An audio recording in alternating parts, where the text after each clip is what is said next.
Hi gals and guys, Mark here from Super 100 NPH. Look, I was about to post up a video from Winton from 1990, and a day or so before I'd just been looking through Percy's book here, and he had a bit of an entry for that round in April of that year, and he says, on the 8th of April the team left for Winton for the 4th round of the Sprint Championship. It was a regulation that one had to mark the tyres you intended to use for the race the day before. Dunlop had agreed that Wynn could get away with using the softer compound tyre. His name was put on a set, but so as not to let the opposition know what he was doing, the compound number was buffed off. This did not please Larry Perkins, the other main Holden runner, who immediately put in a protest which, despite Wynn's pointing out that he couldn't see what difference it made, was upheld. Wynn couldn't understand why, but was forced to select another set of exactly the same compound tyres, but with the numbers still on them, and he thought the whole thing was totally daft. All the opposition was of the opinion that those tyres wouldn't last in the race, but the car went very well on them, and a podium or even a possible win was looking achievable. Unfortunately, Winton, in those days, only had stony edges to the tarmac, which often caused punctures. This time one of the stones flew into the front of Wynn's car, smashing the timing sensor. No sensor, no ignition timing, and the car went into immediate retirement. At the start of the race, Wynn had a first-hand demonstration of quite how quick the four-wheel Nissan drive was. He was sitting on the second row with the Nissan behind him, which, when the lights went out, just pulled out and shot past him on the grass. It had ample time to pull in front before the first corner. The twin-turbo Nissans had awesome straight-line performance and were the forerunners of their future supercar. Yeah, so that was from Wynn's book, and I did check before online, and it is available from motorbookworld.com.au if you want to get a copy. So, it's over to Mike Raymond and round 4 of the 1990 Australian Touring Car Championship at Winton. Take it away, Mike.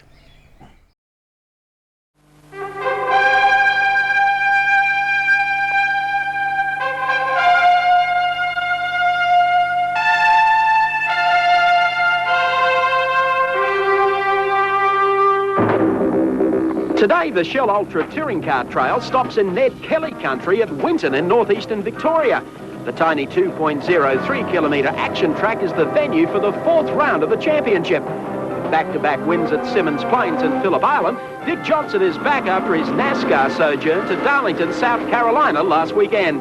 He tops the leaderboard by 10 to teammate Bow, with Richards, Brock and Bond next in line. But remember, Winton was Nissan winning territory last year, and a repeat could be on the cards here today.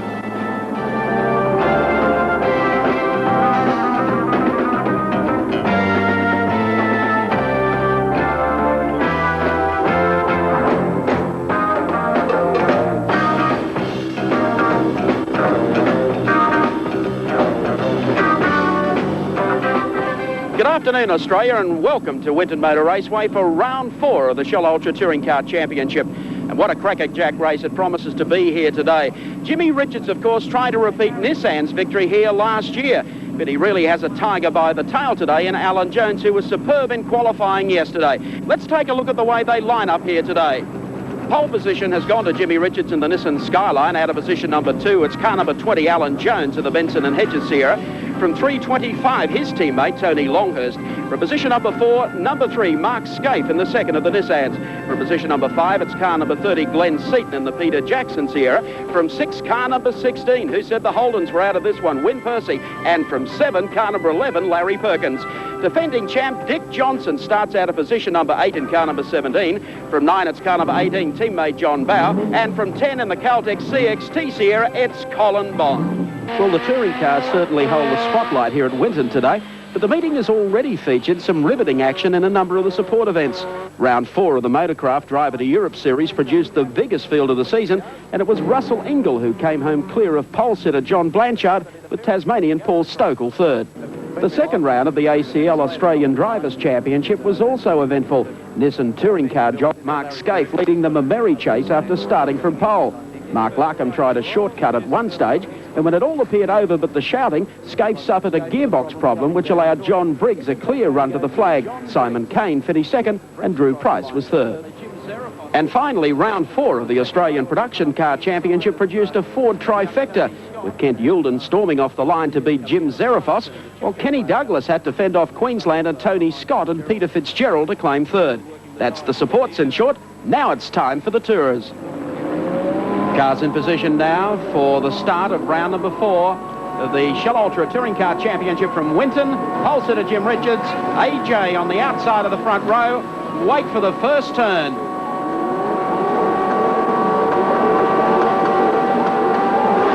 They're off. Jones actually gets the best of it, but Richards catches the next one, gets through smartly on the lead, and then Mark Skate making a brilliant start out of the second row.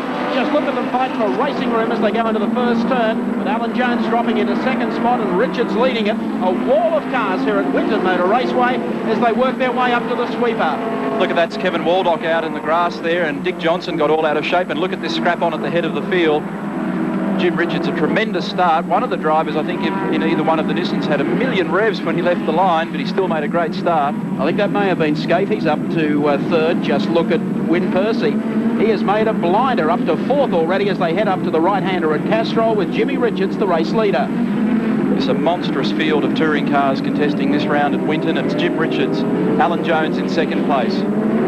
Third place is Mark Scaife. In fourth place, Percy making an attack on the inside, and behind him, Tony Longhurst.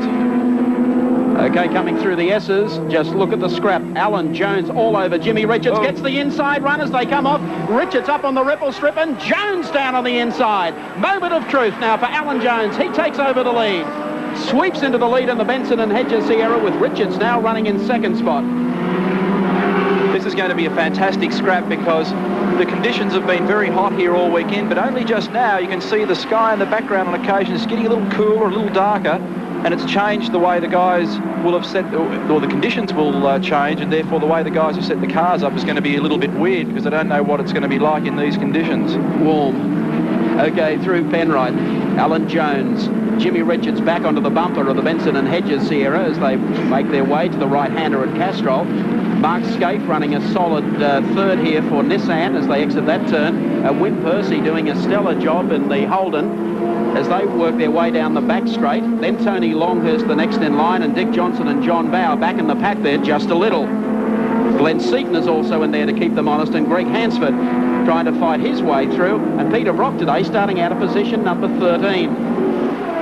Across the line, Alan Jones, Australia's ex-Formula 1 champ, leads the field with Richards in second spot. Yokohama tyres on the leading Sierra, Yokohama tyres on the second Nissan there, car number 2, Jim Richards. Yokohama's also on Mark Scaife's car, and then the first of the Dunlop runners at the moment is Percy. Behind him, Tony Longhurst on Yokohama's, and then Seaton on Yokohama. So do you detect a pattern in the way that the field was organised? And look at this brilliant shot from the race cam. Yes, our Nissan track cam now riding with Jimmy Richards as they head up to the right-hander, and that's Alan Jones just ahead of him. Give you an idea of just how close and how twisting this circuit is at Winton. Jones is actually getting away from him a little bit, which surprised me. I thought Jim would be right back on him. Here's Brad Jones joining us for commentary in the Touring Car Championship this afternoon as we study the midfield positions. Glenn Seaton going through, then Dick Johnson, John Bower through, Peter Brock in there, Andrew Madecki.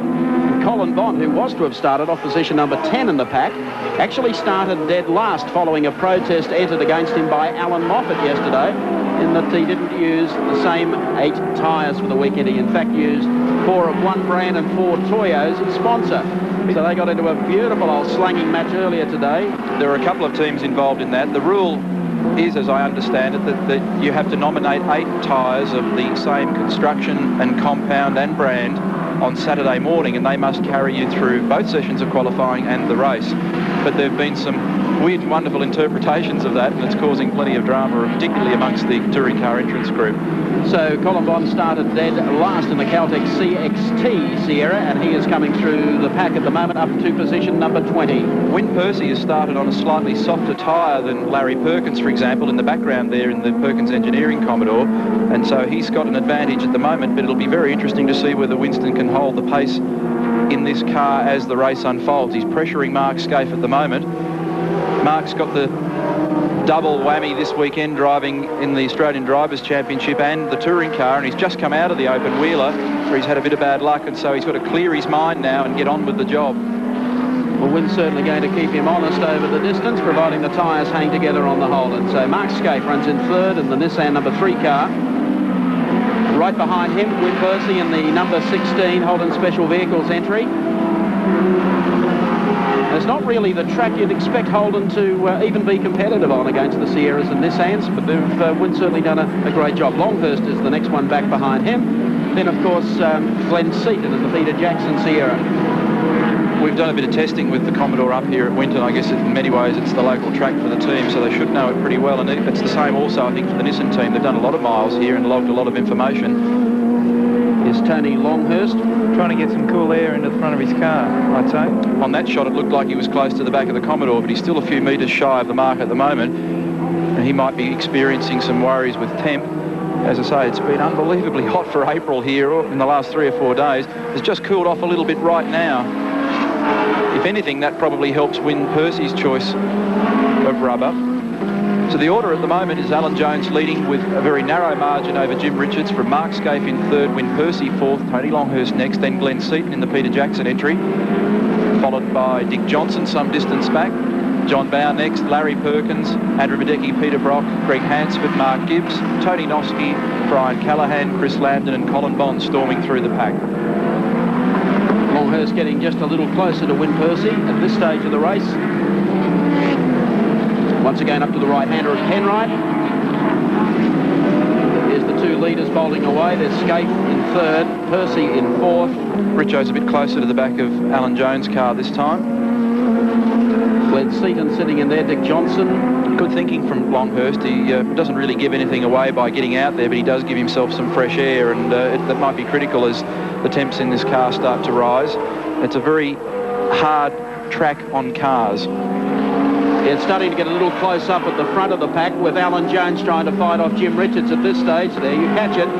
The number 20 Benson and Hedges Sierra, and Jimmy Richards, the master here at Winton Motor Raceway, looking for a 1-2 here today, or a 1-3 will do for the Nissan team as we take our Nissan Motorsport race cam. We're riding with Jimmy Richards, the exit to that turn, a short run here to the left-hander.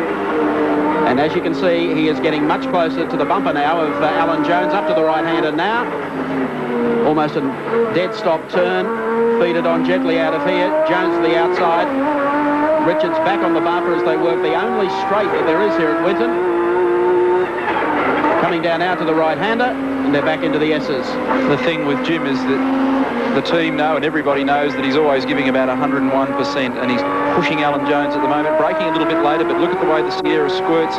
If and when it can get its power to the ground, Alan's got to be very careful that he doesn't break into masses of wheel spin here, because he'll have anything like 500, 550 odd horsepower to play with, and he's putting it through rubber bands, and it'll just get real hot and ugly if he pushes too hard. Out of the sweeper.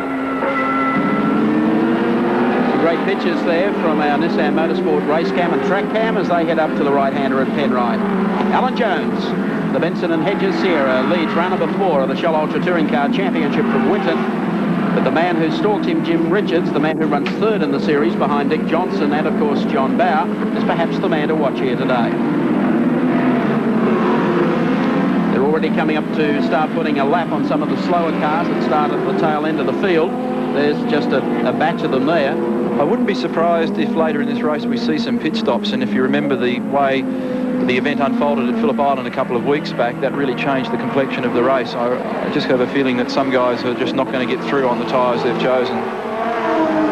Here comes AJ down on the inside. Jim Richards is not going to let him get away. When you listen to the engine note in this car and listen to how carefully Jim bleeds the power on, he's forceful yet careful, and has to be so careful. Look at Jones being pushed a little wide there. Now he scrambles back and covers his ground. What's the part number on the diff there? That's how close it is as Jimmy Richards gets into stalking mode. Takes Jones on the inside as they make their way to Penrite turn. And now the Nissan leads round 4 of the Touring Car Nationals from Winton. Superb display there from Jimmy Richards. Is waiting for the right opportunity. He's through and now leads the event.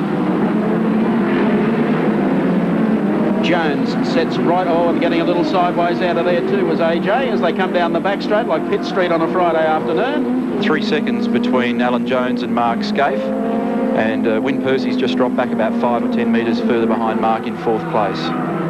That really did play to the hands of Jimmy Richards in that little overlapping manoeuvre. Was able to put a break of a couple of car lengths on Alan Jones as they head down to the right-hander.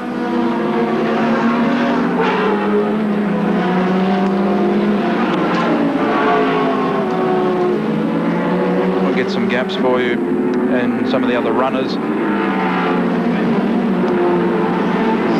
In fact, Mark Scaife still runs third on the road, and Win Percy has dropped back a little behind him. We'll get that for you on the long shot as they come down the straight. An interesting feature of the weekend is the lack of performance from the series leading cars of Dick Johnson and John Bowe. They're 10 seconds behind the leader at this early stage of the race with 10 minutes down, and they've been frustrated beyond belief this weekend. Here's the gap. We'll show it to you over the field as our race leader, Jimmy Richards, comes into the right-hander, followed by Alan Jones running in second. Mark Scaife is third. Win Percy is fourth. Tony Longhurst fifth. Then Glenn Seaton, who is sixth. Forget the next two. Up into seventh comes Dick Johnson. Eighth is John Bowe. Ninth is Larry Perkins. 10th is Peter Brock. And 11th is Andrew Madecki.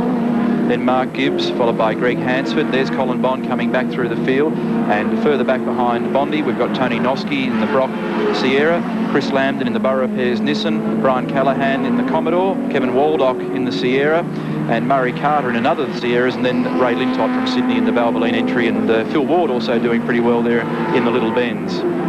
He's having a great scrap. That'll give you an idea of who's still running in the field. Everyone covered. As Gentleman Jim. Toyota fans may be interested to know that John Smith had to pull off to the infield. I think it was on the second lap, in fact, with the Supra, so they've got a problem in that car for sure. Once again, they work the back straight.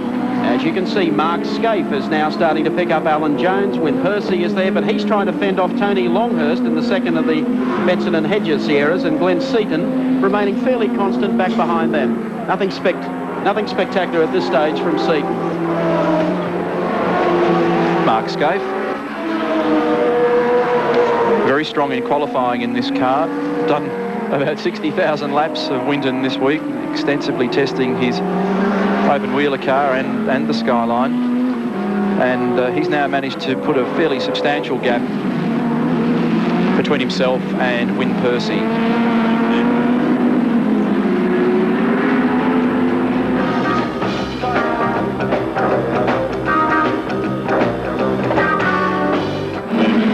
Back at Winton Motor Raceway, we're following the battle for second in round 4 of the Shell Ultra Nationals, and it is of course Alan Jones in car number 20, the Benson and Hedges here, and the man who has caught him, the second of the Nissans, Mark Scaife.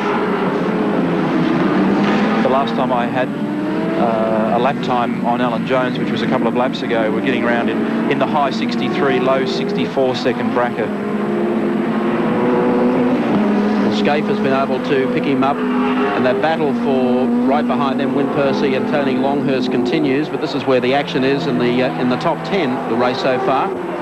As Jimmy Richards goes through, has opened a break of about 10 car lengths to Alan Jones in the number 20 car, and here comes Scaife, boing straight down on the inside, gets Jones out of shape. That's just to soften him up perhaps. Well, he's softened him up all right. He's come through. Expect a bit of a... I reckon that that Scaife's a bit pumped up after the last race. Now Jones comes back and wants to argue now, has Mark got a problem as a result of that? Well, maybe he's got some damage on the front left. Well, the exuberance of youth there. I thought he had a clear track. Had closed the gap, but now it's getting pretty close in this battle between second, third and fourth. Alan Jones, Win Percy, and Alan's teammate Tony Longhurst in the second of the B&H Sierras. And here comes Longhurst down the inside on the back straight. He's giving him the Rover Mowers treatment, but I think you'll find that Longhurst will get through. That's when Win was praying the Commodore was a mere 12 feet wider. You'll be thankful, well, Tony can be thankful that's Win Percy and not Alan Grice. He did that last year, but Grice fought back. Now, Mark Scaife is called to the pits, and he's probably got a guard rubbing, or maybe got a flat tyre or something like that. We'll check it out and see what's actually happening in the pits. As he calls in for attention from Fred Gibson. It really was a costly error. They're running 16 laps into the race, so Winnie's dropping back a little bit. I hope he hasn't made the wrong tyre choice here, because he's run very competitively so far. We're 17, coming up to 18 minutes in now.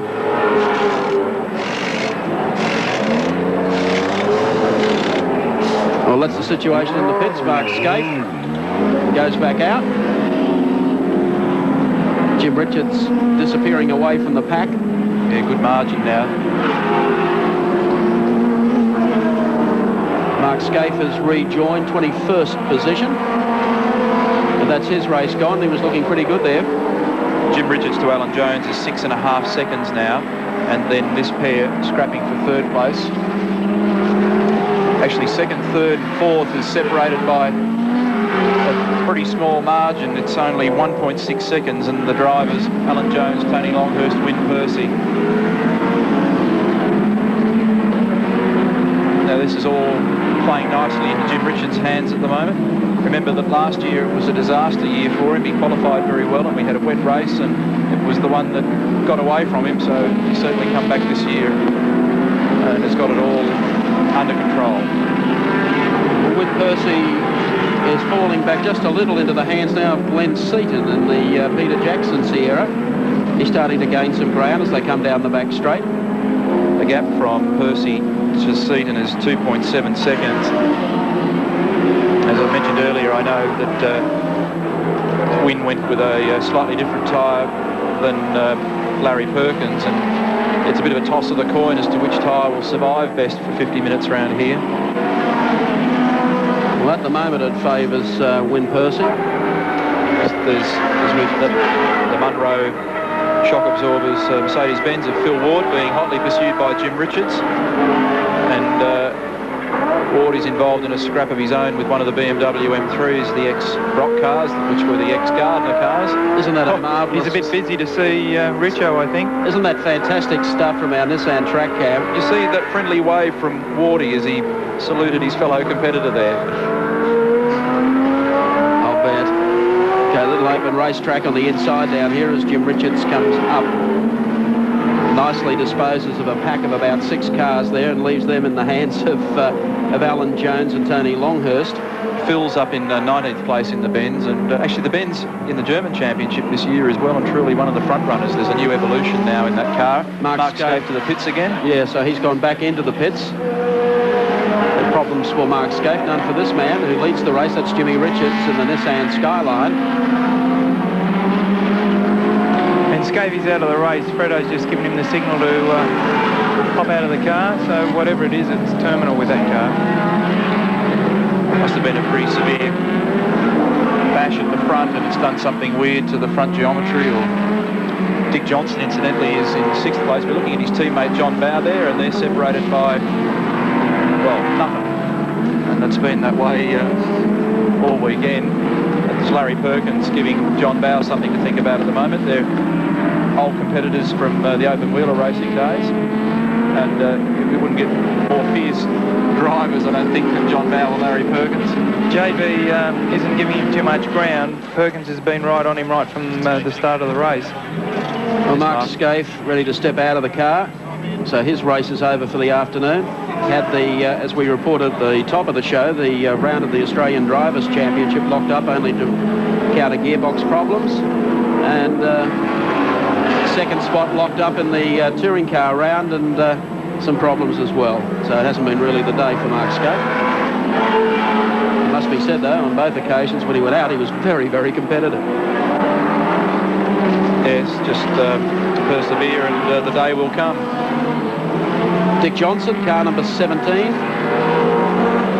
There's a great shot on our Dunlop race cam as we pick up on Dick. You look like it's pretty hard stuff out there, Dick.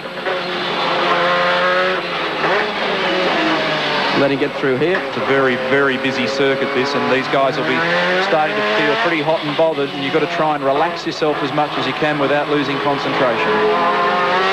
Just give him a chance to get out of here. Look at the amount of lock he's got cranked on here. And opposite lock.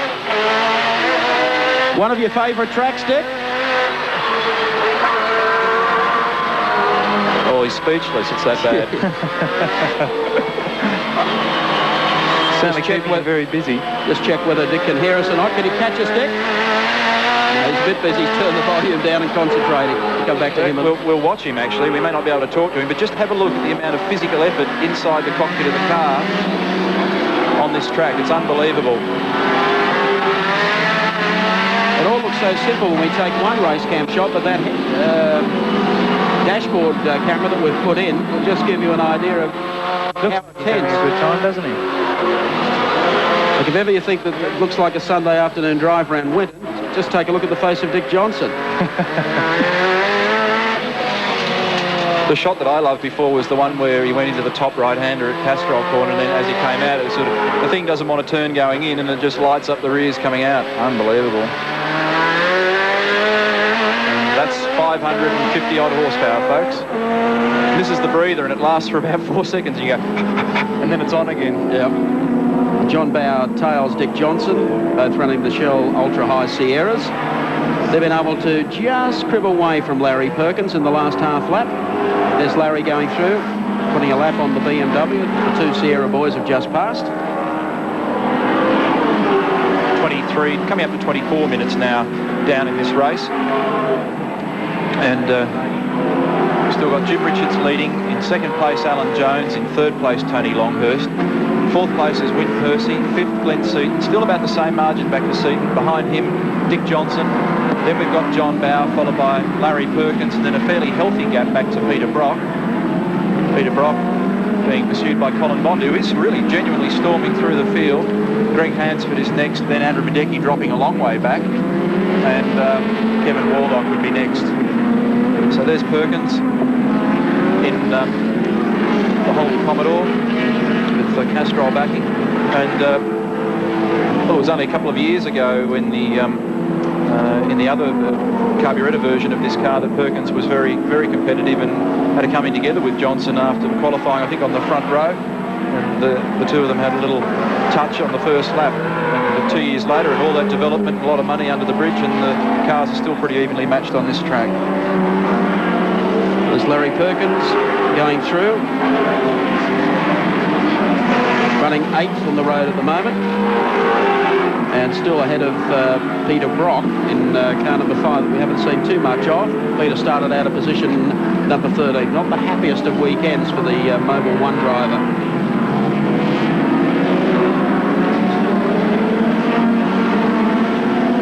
There's the Benson and Hedges cars having a battle for second and third. And Tony's making a lunge here, and I think he might just squeeze through. Alan made that very easy. Yeah. Tony waved. Paying the bills, I guess, doesn't it? It's just a little wave to say thanks. As he now gets on with the pursuit of race leader Jimmy Richards.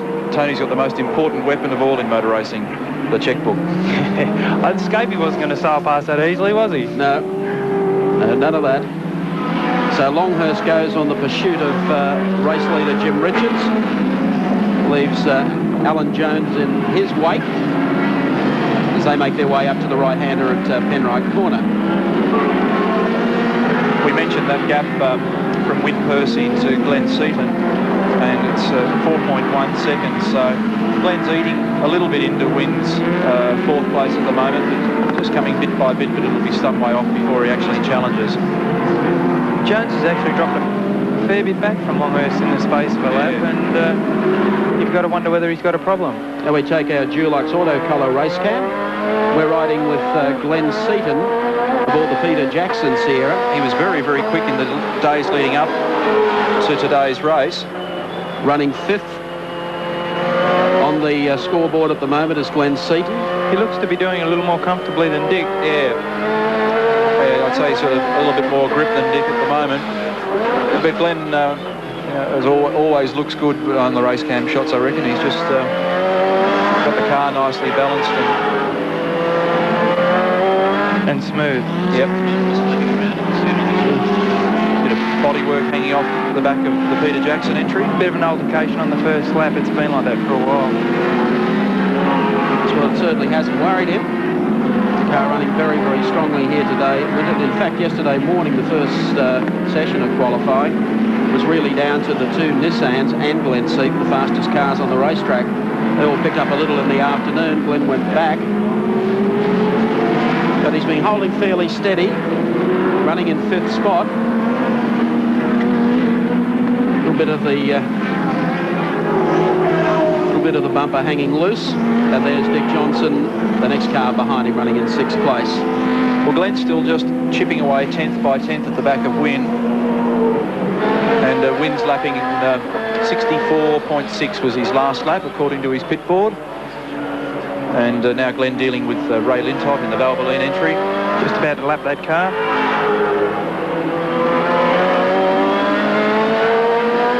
And we're 28 minutes into this race, and so everybody now is working with pretty slippery rubber and pretty difficult conditions. Gee. The Lintott car is a Johnson car, and it's certainly not down on poke, but it doesn't get round those corners too well, does it? No.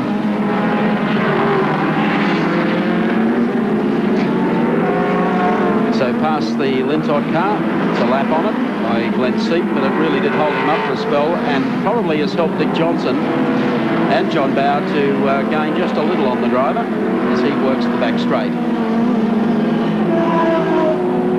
We'll see whether or not Glen lost a bit of ground to win Percy that time. And the gap is 4.3 seconds.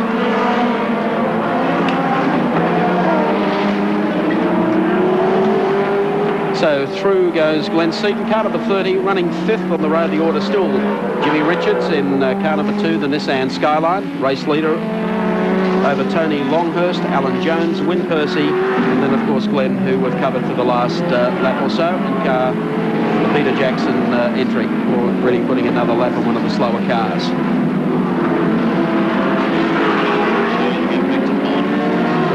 Now Colin Bond, that we mentioned earlier, due to a protest lodged by Alan Moffat and upheld, had to start off the back of the field. There's Johnson, there's Bow, there's Larry Perkins, and the next one is Colin Bond. That's a pretty good spear through the field, and then not, well, actually a fair way behind Bondy is Peter Brock. We just saw him in the background there. That is an outstanding drive from Colin Bond, who claims that he will appeal, so it's going to go further after today's race. I'm not sure that they can do much. It's not like we can rerun the race and put him back in 10th, though. No, we can't, can we?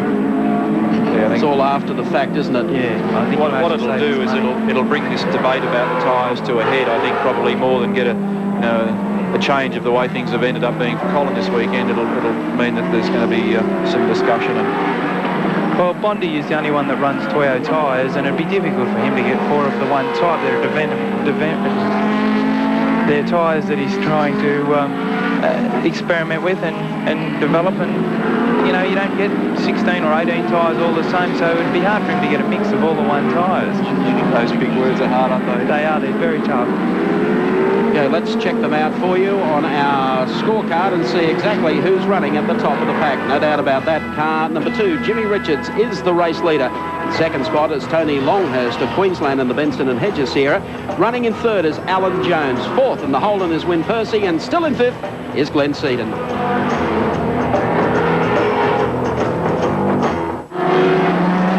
Welcome back to round 4 of the Shell Australian Touring Car Championship at Winton Motor Raceway, being brought to you by Shell Unleaded. Why not experience the difference? We're 34.5 minutes into this race, and while we're in that break, Win Percy's Holden Commodore, which was running in 4th position, just mysteriously stopped in the middle of the road, and engine builder Rob Benson went sprinting down to it in the grass, opened the passenger's door, had a look, obviously did something. They got it mobile once again, and now it's pulled up at the top of the circuit. So that's put paid to the Holden Racing Team effort this weekend as we look at Dick Johnson, who has moved up a slot as a result. So that puts Glen Seaton in 4th, Dick Johnson in 5th, John Bow in 6th. And meanwhile, Jim Richards is just annihilating the pack. Let's go to our Dunlop race cam, and hard at work today, Dickie Johnson Hard work's not the meaning of the word, mate, I can tell you. Well, what is the definition of Winton? Come again? What is the definition of Winton? Winton. It's like running a marathon round your clothesline. That's not your favourite track, Dick. Come again? It's not your favourite track. Oh. Tell me about it. How are the tyres holding up, Dick? Actually pretty good. It's pretty hard to get grip when you never got any to start with. It's a funny surface here.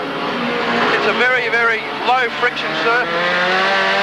And it's very hard to get tyres to operate. Well, you're up to 5th at the moment and making a bit of a lunge at the leaders. You had some problems last week in the States. Yeah, I tell you what, it was a lunge there, all right. See, it was a little bit different to here. If you put fences all the way around, that's what it'd be like. Well, just for the sake of the viewers, you went to Darlington to run the 500 there, and you qualified and had some problems wound up in the wall. Yeah, well, we qualified 39th, which is reasonable in those sort of conditions. I only had 30 laps on the track before the start of the race because of bad weather. And I ended up in the wall.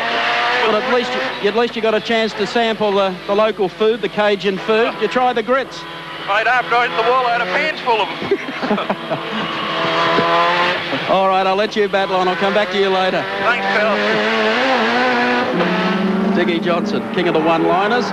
He's 7.4 seconds behind Glenn Seaton at the moment. I'm not touching any of that. Well, he had a terrible run here last year in the wet, and just claims no matter what he does, he can't harness the horsepower. They went through 5 compound tyres, tried them yesterday or the day before, and I guess practice isn't allowed, and it's thrown the ball back. They all produced Murray Carter's on fire again this weekend. He's a bit early, but it's all happening up the top. Yeah. Well, the President Ford. It's good to see they've fixed that problem. Well, Murray Carter, if you recall, at Phillip Island. I think it's burning a little harder than it was at Phillip Island. The flames are still belching out of the other side, which you can't see from there, but the fire crew was there very quickly, and I think they've nearly got it under control, maybe. Yes, he has had a problem with a burnout or two, hasn't he, Murray? She's just gone up again. Yeah, it's quite a dangerous situation.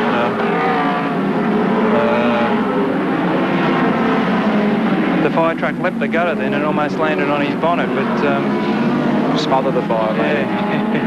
Bloke in the passenger side had a blanket. If the fire extinguishers don't dampen it, the dust will. Certainly will. Oh, Peter Brock. Dearie me, Ray Lintott, they're just in front of him in the Valvoline car, got very much sideways. So through natural attrition, a few other problems, Peter Brock now moves to 8th. That's quite a performance out of 13. And Colin Bond also coming through the pack. He's in the 7th Bondi. Peter's got Mark Gibbs on the attack at the moment, and this is an actual battle for position, and Gibbs is giving it his all at the moment in the GIO insurance entry, the Bob Forbes car. I was quite impressed with him yesterday in practice. He was getting around here very, very well. Nothing wrong with the way that Mark drives. He's forceful and hard competitor. Brad, you've done a lot of racing against him. He doesn't give up, does he? He'd be giving PB his money's worth. He doesn't care who he's racing against. He gives it everything he's got, and that's what he's doing now. This car's got a Steve Knott engine in it, and it went very, very well in the opening round of the Shell Series at Amaroo Park, and was the leading Commodore, which was no mean feat when you're up against people like Win Percy and Larry Perkins. So Mark Gibbs at the moment challenging Peter Brock. He lost a little bit of ground on that lap, maybe overcooked it slightly. These two towards the bottom of the top 10. So anyone that's just joined us, we've lost Mark Scaife very early in the race. He had a coming together with Alan Jones. We've lost Win Percy with what I suspect is something to do with an engine management problem. John Smith went out very early in the Toyota Supra. And Jim Richards is just running away with this event at the moment. And in 2nd place, we've got Tony Longhurst. In 3rd, Alan Jones. In 4th, Glenn Seaton. 5th, Dick Johnson. 6th is John Bowe. 7th, Larry Perkins. 8th is Colin Bond.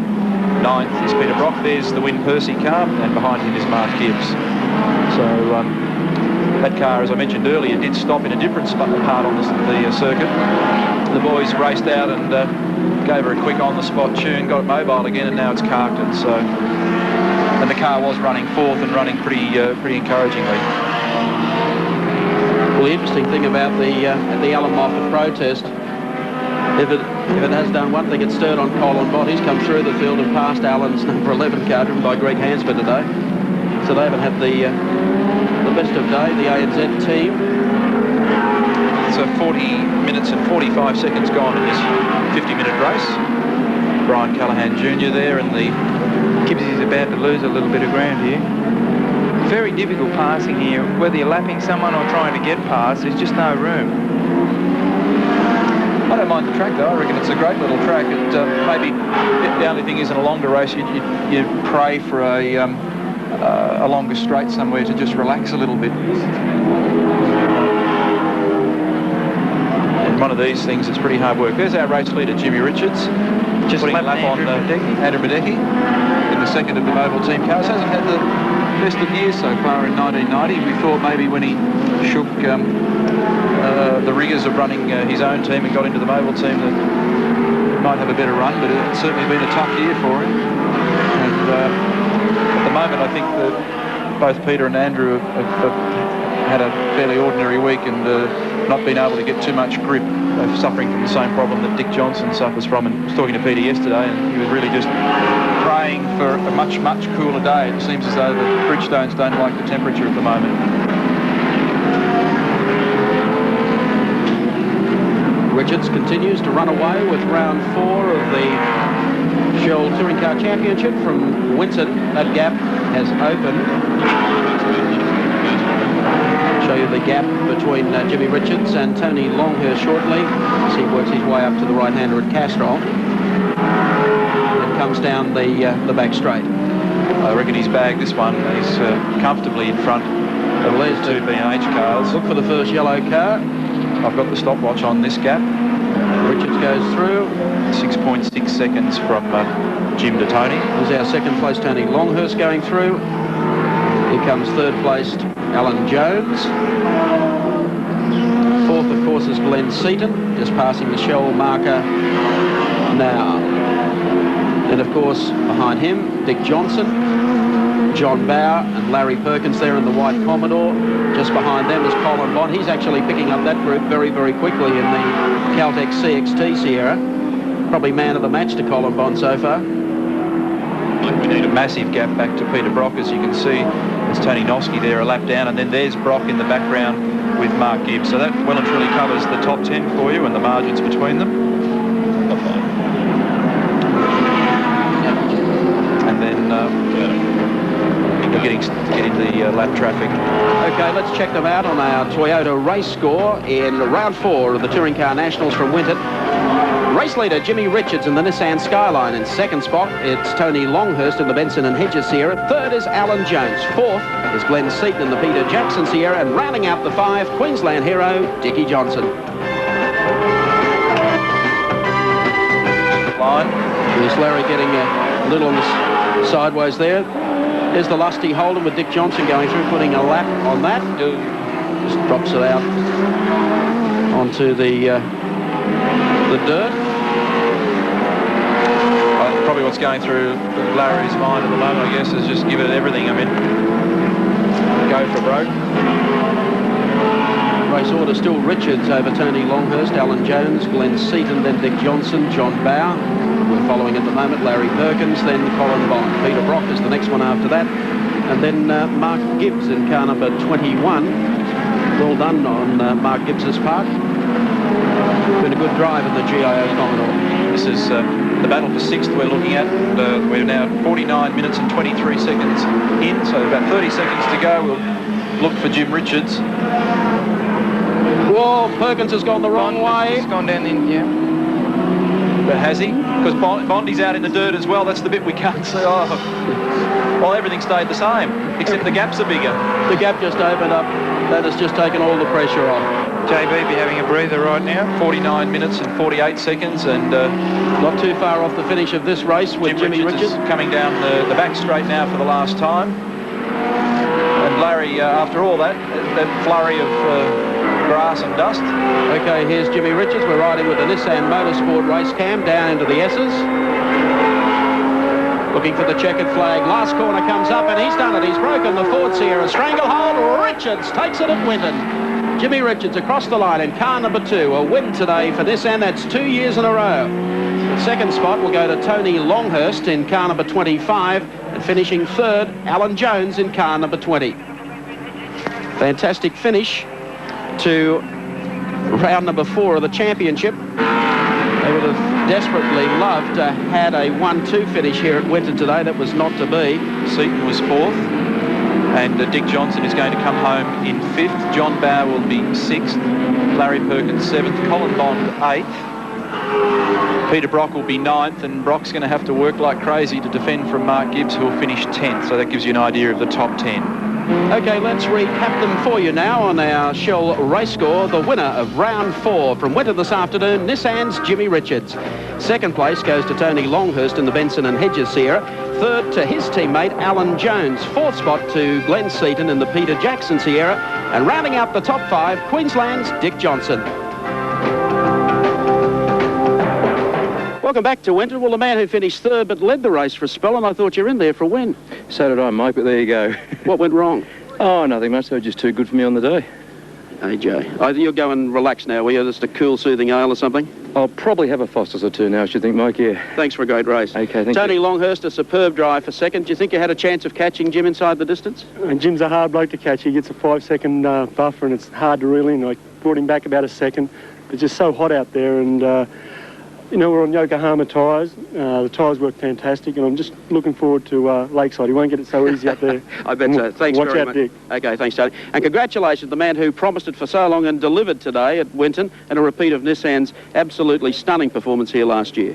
Thank you, Mike. Yes, obviously the reliability of the Nissan has come to the fore again. The car went faultlessly through practice and the race. The Yokohama tyres were absolutely magnificent, but I must say all credit to Fred Gibson and the boys at Nissan Motorsport. They just, it's the best little car I've driven, and it hasn't had a failure for about 2 seasons. I thought you had a 1-2 set up there for a while today. I was hoping so, yes. Mark was driving real good, but I think he had a little bit of panel damage with somebody and had to pit. Jimmy Richards, congratulations. John Rutherford of Shell about to sash our winner. And of course, Jim Richards is a winner here today at Winton, and you'll be a winner if you stick with 7's calendar of sport. Next weekend, it's round 3 of the Australian Football League, so make sure you catch our Match of the Day coverage coast to coast on Saturday. Next weekend also marks round 3 of the National Basketball League, and we've got the great game covered exclusively. Catch all the action on Sunday. And don't forget Sports World with Bruce McAvaney each and every Sunday morning, including the footy panel hour at 11 Eastern. The motor racing fans, keep in mind round 5 of the Shell Australian Touring Car Championship will be coming your way on Sunday, May 5 from Lakeside in Brisbane, with all the action 5 through 6 Eastern. And of course, where the cars do go to Lakeside, Dick Johnson, of course, will retain the series lead on 60 points. But look who's running in second. Jim Richards, 56 points, within striking distance. Third is John Bower on the Shell Series scorecard on 48. Then, of course, Tony Longhurst on 27 and Peter Brock on 25.